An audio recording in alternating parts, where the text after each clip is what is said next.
Hello everyone, this is Tanishka and welcome back to The Rich Rationale.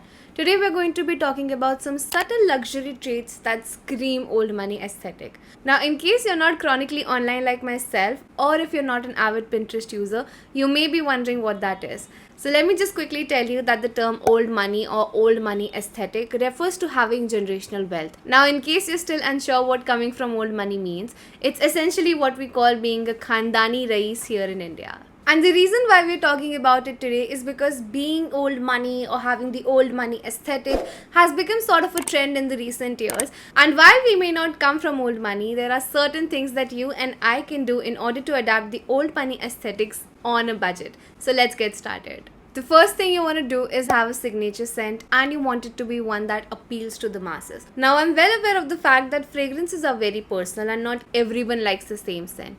With that being said, there are still certain fragrances that are popular amongst a lot of people, and you don't have to get your signature scent right in one go, right? You can go ahead and experiment with a few different perfumes of different budget ranges depending on what you're comfortable spending on a fragrance. But just go ahead, experiment a little, get some feedback from the people around you, and see what sticks, because at the end of the day, it's you who has to use that perfume for a long time, considering that it's going to be your signature scent.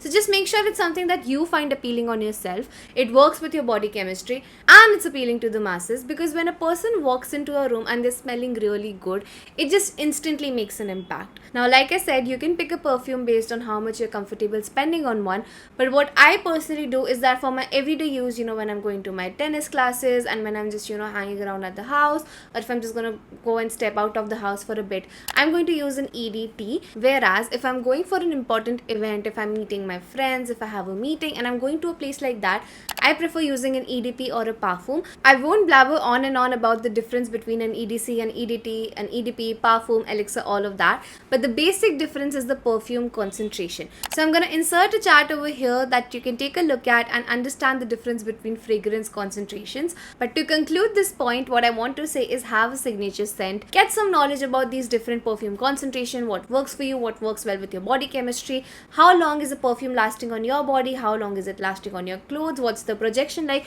I realize that these terms may sound a little overwhelming in case you're hearing them for the first time, but I promise you they're super simple. So just go ahead, Google, take your time to learn about the different kind of perfume combinations and what are the metrics by which you can understand how long a perfume lasts. All of that stuff, it's readily available on YouTube as well. I'm sure there are dedicated videos about it. I'll try to find one and link it in the description below so that you can go ahead and learn a little bit more about that. But yeah, one of the most subtle luxury traits that you can have in order to adapt the old money aesthetic is to have a signature scent, so that people don't even have to look toward you to know that you've entered a room. The second trait to adapt is to wear a good pair of sunglasses. Now, I used to avoid sunglasses for the longest time because I wear specs and I always used to be like, it's so much of a hassle that I'm wearing my sunglasses when I'm out, and then when I enter indoors I have to change into my regular specs, all of that stuff, because even if I get my sunglasses made with a number, I still have to change them when I'm indoors, and other people can just remove them and keep them aside. So the changing part used to feel like a lot of hassle for me, but I kid you not,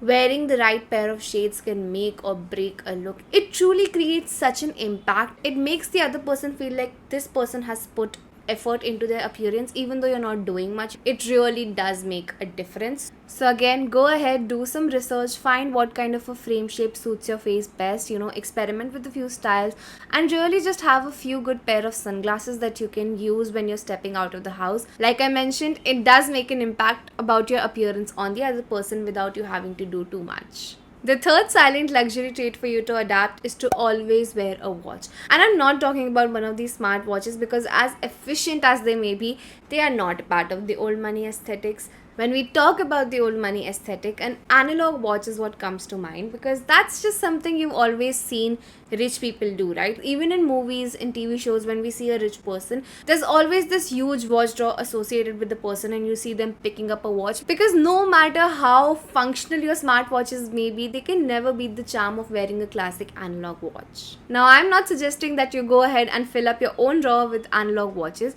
What I am saying is invest in a good analog watch that can, really class up an outfit, because like I said, these subtle things that you do, they really elevate your appearance without you having to do a lot, right? You simply wear a watch and the other person knows that, okay, this person put effort into their appearance, and that just really makes a good impression about you. And while there are more budget friendly options available in the market, if you can, I would recommend you invest in a watch that's a little bit of a higher quality and comes from a trusted brand, because even though watches look the same, right? Like if you look at two watches, one that costs you 1,000 rupees and then one that costs you like 7,000 rupees, they might look the exact same. But when you pick it up, when you wear it, the weight is different, right? The quality is different. So the difference is evident.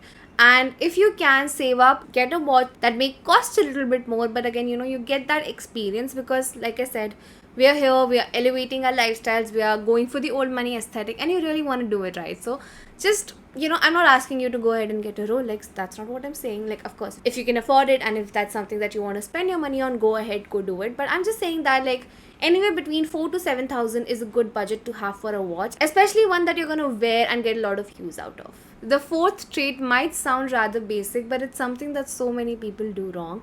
It is wearing clean shoes. Like, please clean your shoes. If you're going to be wearing a pair of white sneakers, please polish them ahead of time. And trust me, my most worn shoes is my pair of white Air Forces. So I know that maintenance of these shoes can be really hard. And after you invest in these shoes, there's a whole other array of care products that you have to invest in.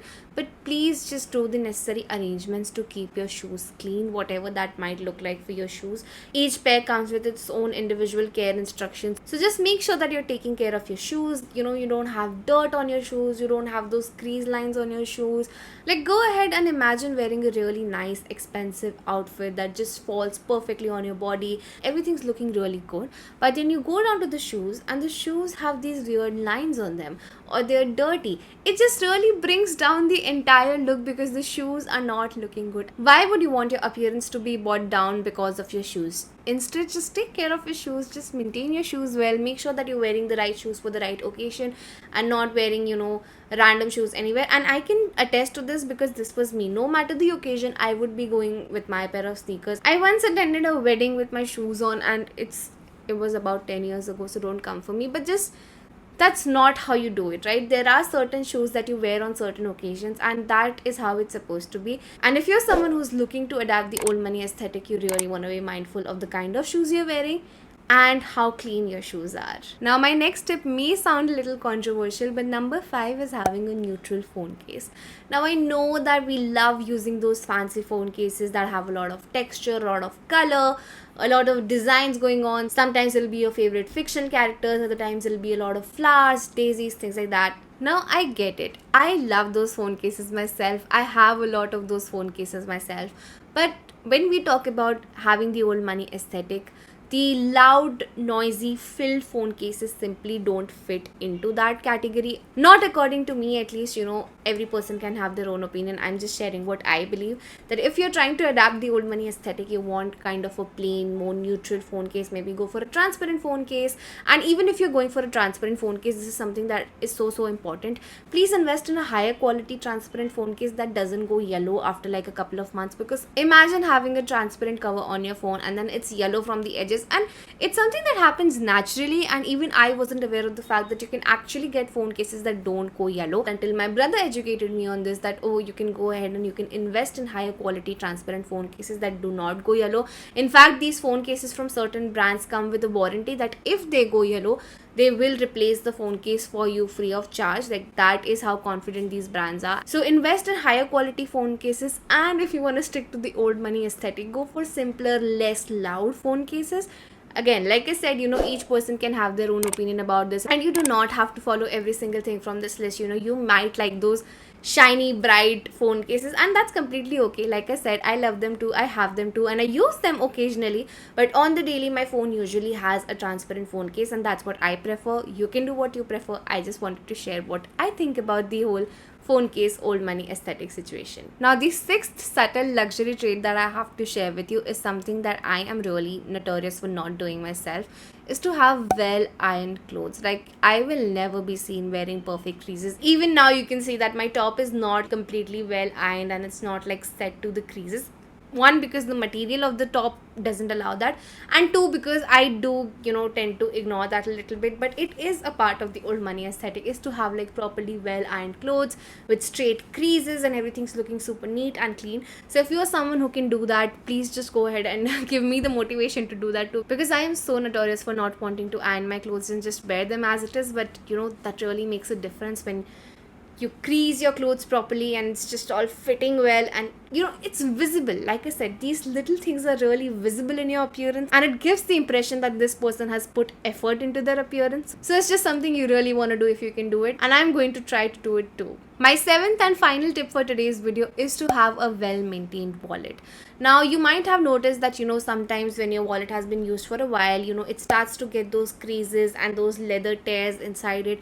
And there's this certain sort of texture that starts showing up in your wallet. It happens a lot when, the wallet is made of polyester, especially, that thing becomes really visible really soon after regular wear and tear. Now, it's nobody's fault per se, but in case your wallet has started to show signs of aging and it's getting those creases and those lines and little tears, just make sure that you're going ahead and you're changing your wallet, right? And what goes hand in hand with that is what you're putting inside your wallet. Like, some people will have a wallet that's just so much bigger than it's supposed to be because they've stuffed a lot of stuff inside. Your wallets are not supposed to be stuffed like that, so please carry a handbag for that. If you're a man, please carry a laptop case, a briefcase, something like that. Your wallets are not supposed to be looking like they're a sandwich. Just keep them like wallet length, and don't put too much stuff inside your wallet, so that if you ever have to pull out your wallet in front of a crowd, you can safely do so, and you don't have to feel embarrassed about A, how your wallet is looking, or B, how stuffed your wallet is. So those were all the tips that I had for you today. You might agree with some, you may disagree with some, but either way, I'd love to know your thoughts about them in the comments below, so please do share them. And if you enjoyed the video, please consider giving it a thumbs up and subscribing to my channel. I'll see you next time. Bye.